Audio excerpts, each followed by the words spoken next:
Pamilya namin si Telma. Kayo. Tayo-tayo din lang ang magtutulungan.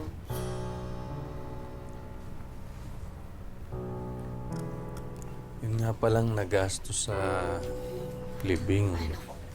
Bayaran mo na lang kapag nakaluwag-luwag ka. Huwag mo muna isipin ngayon yan.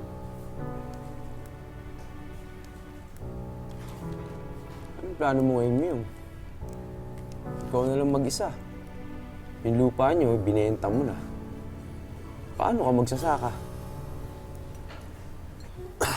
Pumayag na muna ako dun sa alok ni paring Ramil na mag-DH sa Bahamas.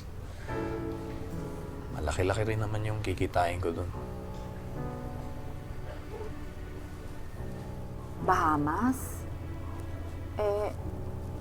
Paano itong mga anak mo?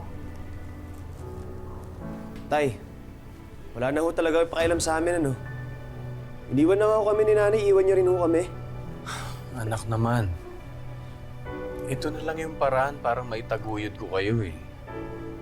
Sana maintindihan niyo naman yung kalagayan natin. Baon na tayo sa utang eh. Tay, titigil muna kami sa pag-aaral. Huwag mo lang kami iwanan.